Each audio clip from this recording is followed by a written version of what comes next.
2 Samuel pasalnya yang ke-16. Ketika Daud baru saja melewati puncak, datanglah Ziba, hamba Mefiboset, mendapatkan dia membawa sepasang keledai yang berpelana, dengan muatan 200 ketul roti, 100 buah kue kismis, 100 buah buahan musim panas dan sebuyung anggur. Lalu bertanyalah raja kepada Ziba, apakah maksudmu dengan semuanya ini?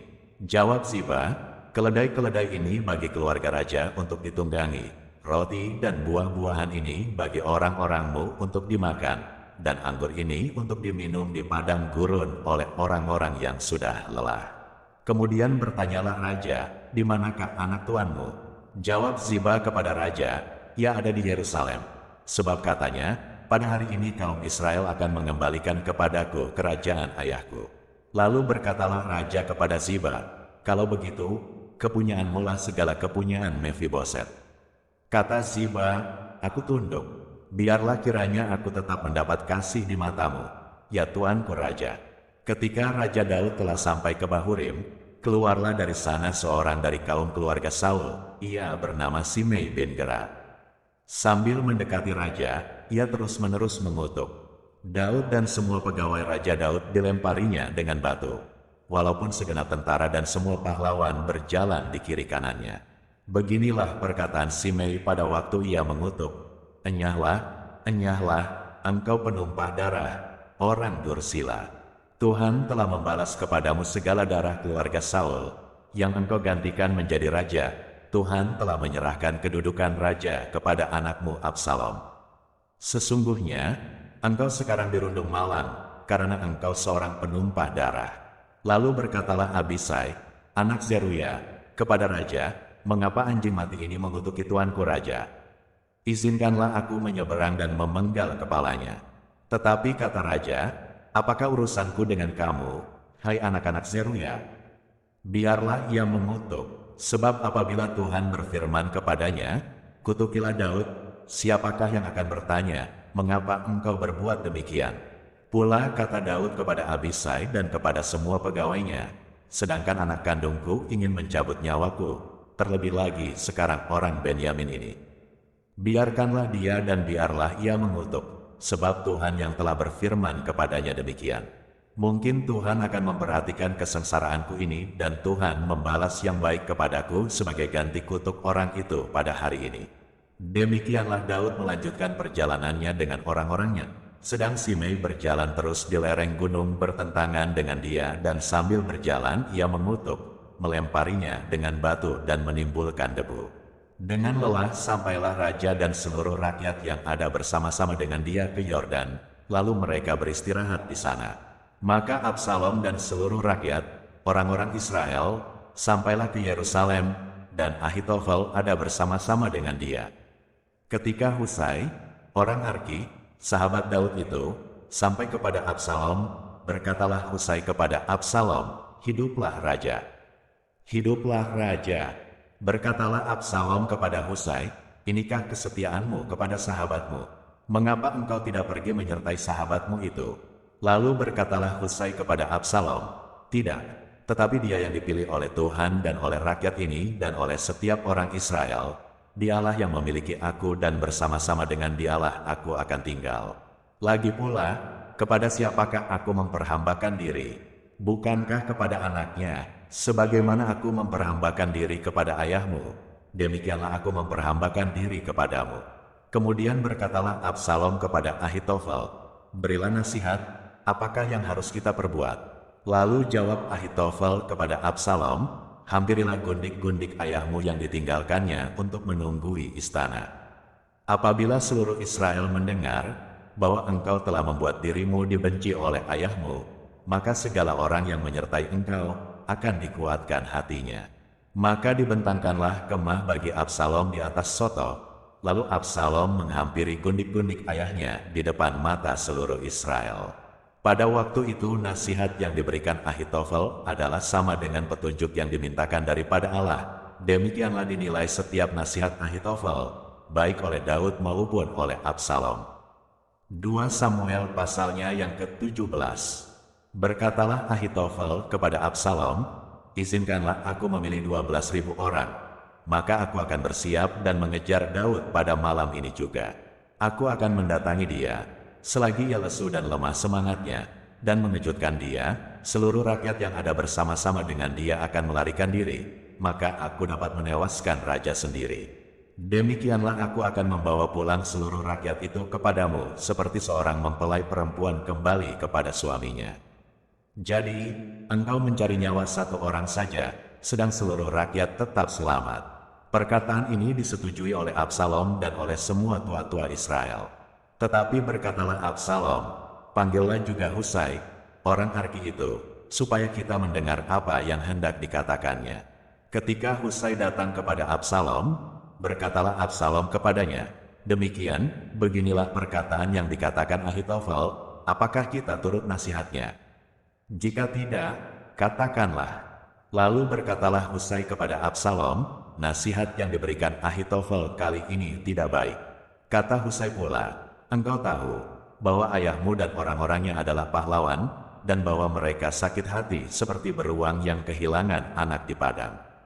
Lagi pula ayahmu adalah seorang prajurit sejati, ia tidak akan membiarkan rakyat tidur. Tentulah ia sekarang bersembunyi dalam salah satu lubang atau di salah satu tempat. Apabila pada penyerangan pertama beberapa orang tewas dan ada orang mendengar hal itu, maka orang akan berkata, rakyat yang telah mengikut Absalom sudah menderita kekalahan. Maka seorang gagah perkasa sekalipun yang hatinya seperti hati singa akan tawar hati sama sekali. Sebab seluruh Israel tahu bahwa ayahmu itu seorang pahlawan dan orang-orang yang bersama-sama dia adalah orang gagah perkasa. Sebab itu kunasihatkan, suruhlah seluruh Israel dari Dan sampai Bersyeba berkumpul kepadamu. Seperti pasir di tepi laut banyaknya dan engkau sendiri juga harus turut bertempur. Apabila kita mendatangi dia di salah satu tempat, di mana ia terdapat, maka kita akan menyergapnya, seperti embun jatuh ke bumi, sehingga tidak ada yang lolos, baik dia maupun orang-orang yang menyertainya. Dan jika ia mengundurkan diri ke suatu kota, maka seluruh Israel akan mengikat kota itu dengan tali, dan kita akan menyeretnya sampai ke sungai, hingga batu kecil pun tidak terdapat lagi di sana. Lalu berkatalah Absalom dan setiap orang Israel, nasihat Husai, orang Arki itu, lebih baik daripada nasihat Ahitofel. Sebab Tuhan telah memutuskan bahwa nasihat Ahitofel yang baik itu digagalkan, dengan maksud supaya Tuhan mendatangkan celaka kepada Absalom. Sesudah itu berkatalah Husai kepada Zadok dan kepada Abiatar, imam-imam itu, ini dan itu dinasihatkan Ahitofel kepada Absalom dan kepada para tua-tua Israel, tetapi ini dan itu kunasihatkan. Oleh sebab itu, suruhlah dengan segera memberitahukan kepada Daud, demikian, pada malam ini janganlah bermalam di tempat-tempat penyeberangan ke padang gurun, tetapi menyeberanglah dengan segera, supaya jangan raja dan seluruh rakyat yang bersama-sama dengan dia itu ditelan habis. Yonatan dan Ahimaas menunggu di En-Rogel, dan setiap kali ada seorang budak perempuan yang datang membawa kabar kepada mereka, dan mereka pun langsung memberitahu Raja Daud, sebab mereka tidak boleh dilihat memasuki kota. Tetapi seorang anak melihat mereka, lalu memberitahu Absalom. Jadi pergilah keduanya dengan segera, dan sampailah mereka ke rumah seseorang di Bahurim yang mempunyai sumur di halamannya, maka turunlah mereka ke dalamnya. Kemudian perempuan itu mengambil kain tudungan, membentangkannya di atas mulut sumur itu dan menaburkan butir-butir gandum di atasnya, sehingga tidak kelihatan apa-apa. Sampailah orang-orang Absalom kepada perempuan itu di rumahnya, lalu bertanya, di manakah Ahimaas dan Yonatan? Jawab perempuan itu kepada mereka, mereka telah menyeberangi sungai itu. Kemudian mereka mencari, tetapi tidak mendapatnya, lalu pulanglah mereka ke Yerusalem. Setelah orang-orang itu pergi, keluarlah keduanya dari sumur, lalu pergi memberitahu Raja Daud. Kata mereka kepada Daud, bersiaplah dan seberangilah dengan segera sungai ini, sebab ini dan itu dinasihatkan Ahitofel terhadap kamu. Lalu bersiaplah Daud dan seluruh rakyat yang bersama-sama dengan dia, dan mereka menyeberangi sungai Yordan. Pada waktu fajar tidak ada seorang pun yang ketinggalan, yang tidak menyeberangi sungai Yordan. Ketika dilihat Ahitofel bahwa nasihatnya tidak dipedulikan, dipasangnyalah pelana keledainya, lalu berangkatlah ia ke rumahnya, ke kotanya, ia mengatur urusan rumah tangganya. kemudian menggantung diri. Demikianlah ia mati, lalu ia dikuburkan dalam kuburan ayahnya. Maka sampailah Daud ke Mahanaim, ketika Absalom menyeberangi sungai Yordan dengan seluruh orang Israel yang menyertainya. Absalom telah mengangkat Amasa menggantikan Yoab untuk mengepalai tentara. Amasa adalah anak seorang yang bernama Yitra, seorang Ismaek yang telah memperistri Abigail binti Nahas, saudara perempuan Zeruya ibu Yoab. Lalu orang Israel dan Absalom berkemah di tanah Gilead. Ketika Daud tiba di Mahanaim, maka Sobi bin Nahas dari Raba, kota Bani Amon, dan Mahir bin Amiel dari Lodebar, dan Barzilai, orang Gilead, dari Rogelim, membawa tempat tidur, pasu, periuk belanga, juga gandum, jelai, tepung, berti gandum, kacang babi, kacang merah besar, kacang merah kecil, madu, dadi, kambing domba dan keju lembu bagi Daud dan bagi rakyat yang bersama-sama dengan dia, untuk dimakan. Sebab kata mereka, rakyat ini tentu telah menjadi lapar, lelah dan haus di padang gurun. 2 Samuel pasalnya yang ke-18. Daud memeriksa barisan tentara yang bersama-sama dengan dia. Kemudian ia mengangkat kepala pasukan 1000 dan kepala pasukan 100 atas mereka. Lalu Daud menyuruh tentara itu maju berperang. Sepertiga di bawah perintah Yoab, sepertiga lagi di bawah perintah Abisai, anak Zeruya, adik Yoab, dan sepertiga lainnya di bawah perintah Itai, orang Gad itu. Lalu berkatalah raja kepada rakyat, aku juga akan maju berperang bersama-sama dengan kamu. Tetapi tentara itu berkata, janganlah tuanku maju berperang, sebab apabila kami terpaksa melarikan diri, maka mereka tidak akan menghiraukan kami. Bahkan sekalipun mati separuh daripada kami, mereka tidak akan menghiraukan kami. Tetapi tuanku sama harganya dengan 10.000 orang daripada kami. Sebab itu adalah lebih baik bahwa tuanku bersedia menolong kami dari kota.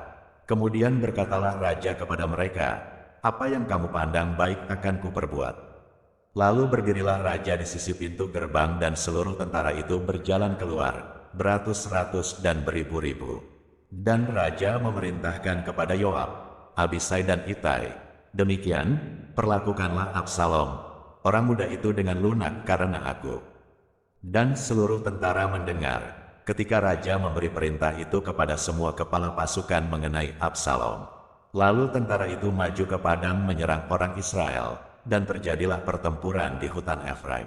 Tentara Israel terpukul kalah di sana oleh orang-orang Daud, dan pada hari itu terjadilah di sana pertumpahan darah yang dahsyat, 20.000 orang tewas.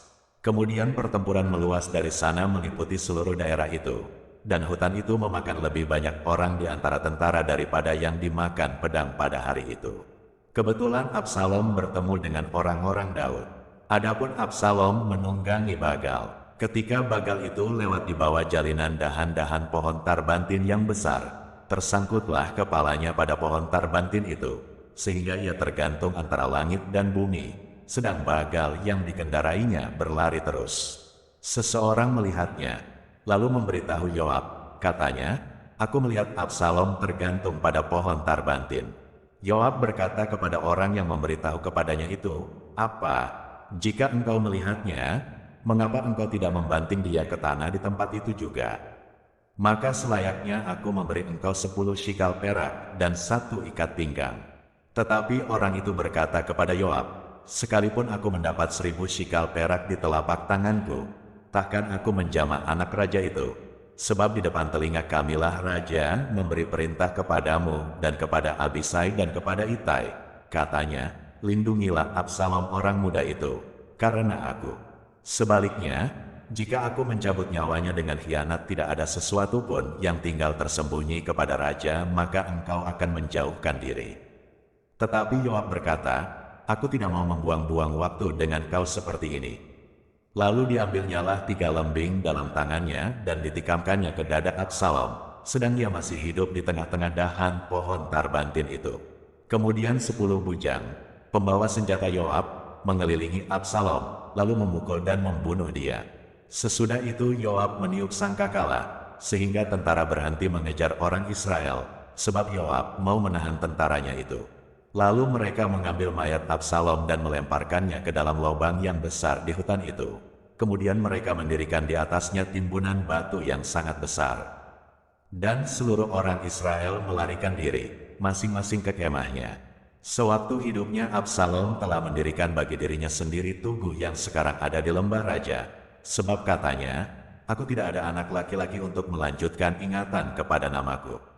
Dan ia telah menamai tugu itu menurut namanya sendiri. Sebab itu sampai hari ini tugu itu dinamai orang, Tugu Peringatan Absalom. Kemudian berkatalah Ahimaas bin Zadok, biarlah aku berlari menyampaikan kabar yang baik itu kepada raja, bahwa Tuhan telah memberi keadilan kepadanya dengan melepaskan dia dari tangan musuhnya. Tetapi berkatalah Yoab kepadanya, pada hari ini bukan engkau yang menjadi pembawa kabar. Pada hari lain boleh engkau yang menyampaikan kabar, tetapi pada hari ini engkau tidak akan menyampaikan kabar karena anak raja sudah mati. Lalu berkatalah Yoab kepada seorang Etiopia, pergilah, beritahukanlah kepada raja apa yang kau lihat. Orang Etiopia itu sujud menyembah kepada Yoab, lalu berlari pergi. Tetapi berkatalah sekali lagi Ahimaas bin Zadok kepada Yoab, apapun yang terjadi, izinkanlah juga aku berlari pergi menyusul orang Etiopia itu. Tetapi kata Yoab, mengapa juga engkau mau berlari pergi, anakku? Apakah engkau membawa kabar yang menguntungkanmu? Jawabnya, apapun yang terjadi, aku mau berlari pergi. Lalu berkatalah Yoab kepadanya, kalau demikian larilah. Maka berlarilah Ahimaas mengambil jalan dari lembah Yordan, sehingga ia mendahului orang Etiopia itu. Adapun Daud duduk di antara kedua pintu gerbang sedang penjaga naik ke sotoh pintu gerbang itu, di atas tembok. Ketika ia melayangkan pandangnya, dilihatnyalah orang datang berlari, seorang diri saja. Berserulah penjaga memberitahu raja. Lalu raja berkata, jika ia seorang diri, maka kabar yang baiklah disampaikannya. Sementara orang itu mendekat, penjaga itu melihat seorang lain datang berlari.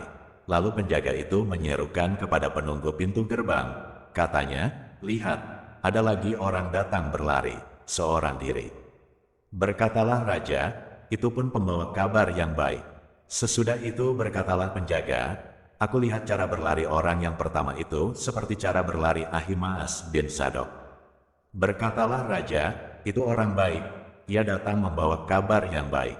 Lalu Ahimaas berseru, katanya kepada raja, selamat. Kemudian sujudlah ia menyembah kepada raja dengan mukanya ke tanah serta berkata, terpujilah Tuhan, Allahmu, yang telah menyerahkan orang-orang yang menggerakkan tangannya melawan tuanku raja. Lalu bertanyalah raja, selamatkah Absalom, orang muda itu? Jawab Ahimaas, aku melihat keributan yang besar, ketika Yoab menyuruh pergi hamba raja, hambamu ini, tetapi aku tidak tahu apa itu. Kemudian berkatalah raja, pergilah ke samping, berdirilah di sini. Ia pergi ke samping dan tinggal berdiri.